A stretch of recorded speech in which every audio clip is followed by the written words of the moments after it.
Hello అండి, అందరికీ నమస్తే. అందరూ బాగున్నారా? నేను చాలా బాగున్నాను. మీరందరూ బాగుండాలని మనస్ఫూర్తిగా కోరుకుంటూ, మా ఇంటికైతే పెయింట్ కొట్టడం మొత్తం అయిపోయింది. మధ్యాహ్నానికే మొత్తం కొట్టేశారనమాట. మార్నింగే వచ్చేసారు పెయింట్ కొట్టే వాళ్ళు. సో వాళ్ళైతే ఇప్పుడు తింటున్నారు. 1:30 అవుతుంది టైం అయితే. వాళ్ళు తింటున్నారు. సో ఇప్పుడే మొత్తం అయింది. ఇంకా కొంచెం తడితడిగా ఉంది. సరిగా ఆరలేదు పెయింట్ కూడా. పెయింట్ చూడండి, పింక్ కలర్ అయితే పైన కొట్టించాం. నాకైతే చాలా హ్యాపీగా ఉంది. పాత ఇల్లు ఫస్ట్ టైం అసలు పెయింట్ కొట్టించడం, ఇల్లు లోపల వెళ్తుంటే ఎంత అసలు ఆ ఫీలింగ్ చెప్పలేమన్నమాట. సో ఇల్లు అయితే నాకు చాలా చిన్నగా అయిపోయినట్లు అనిపిస్తుంది అనమాట పెయింట్ కొట్టిన తర్వాత. కానీ ఈ ఇల్లు మొత్తం పైన చూడండి, బండలకి వైట్ పెయింట్ కొట్టామన్నమాట. కానీ నల్లగా ఉండే మచ్చలు కొంచెం అట్లే కనిపిస్తున్నాయి. ఈ పక్క పింక్ కలర్ కొట్టిన సైడ్ ఏమో అంతగా ఏం కనిపించడం లేదు గోడలకి.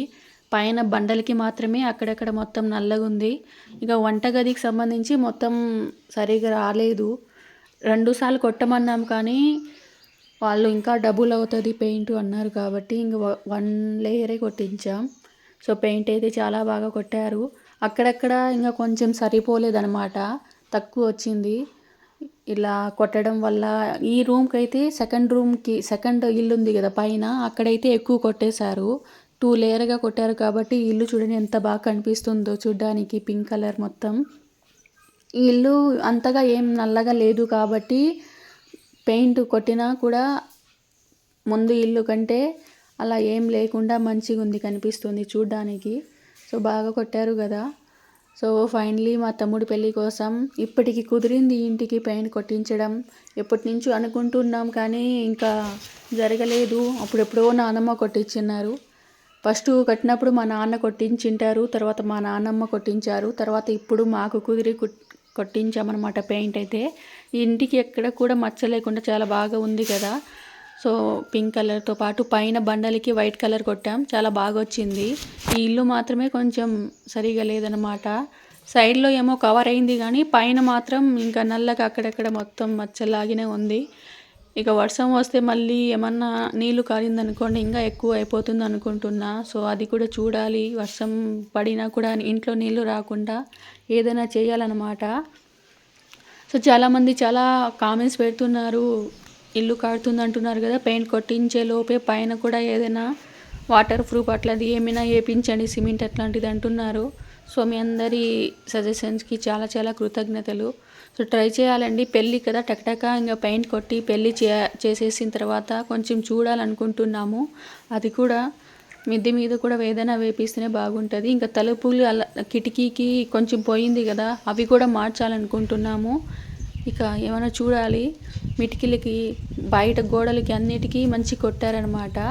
ఇంకా సరిపోలేదు. బాత్రూమ్ పైన కనిపిస్తుంది కదా టెర్రస్, అక్కడైతే సరిపోలేదు. వాటి వరకే సరిపోయింది. ఇంకా కావాలన్నారు కానీ ఇంకా చాలే అనేసి ఆపేసాము. ఇన్ని డబ్బాలు అయ్యాయి అనమాట పెయింట్ మొత్తం ఇంటికైతే.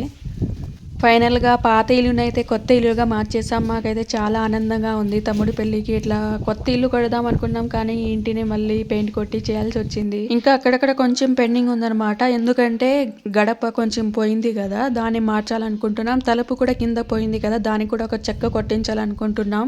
సో అవి 2 కొట్టిన తర్వాత కూడా మళ్ళీ అక్కడ కూడా కొంచెం అవసరం ఉంటుంది వేసడానికి. ఇదైతే బయట అనమాట. బయట గోడలు కూడా బాగా వచ్చాయి. బయట బాగా కనిపించాలనేసి వాళ్ళు 2 లేయర్లు కొట్టారు బయట, సేమ్ కలరే మొత్తము. సో ఎట్లా అట్లా కొట్టించేసామన్నమాట. చాలా పని ఉంది ఇంకా కూడా, ఈ పెయింట్తోనే అయిపోలేదు. పెళ్ళి అంటే మామూలుగా చాలా ఎక్కువ పనిలో ఉంటాయి కదా. సో ఇంకా తలుపులు కిటికీలు అలాంటివి పోయాయి. సో అవి కూడా వేయించాల్సి వస్తుంది. సో ఈ పక్క అయితే రైట్ సైడ్ అనమాట, ఇదంతా రైట్ సైడ్, ఇది బ్యాక్ సైడ్ అంతా మంచి కొట్టారు. సో బాగా వచ్చిందనమాట. సో కొత్త ఇల్లు అన్న ఫీలింగ్ అయితే వచ్చింది నాకైతే. ఎలాగో అలా కొట్టేశాం. సో ఇంకా మొత్తం ఇల్లు క్లీన్ చేయాలి. గారి మీద ఎక్కువగా పెయింట్ పడింది కాబట్టి ఇంకా మొత్తం క్లీన్ చేయాలి. బయట కూడా గారు పగిలిపోయింది కదా, అక్కడ కూడా కొంచెం సిమెంట్ వేసి చేయాలనుకుంటున్నాం. ఇది అండి ఇవాళ వీడియో. నచ్చితే ఖచ్చితంగా లైక్ ఇవ్వండి. Thank you.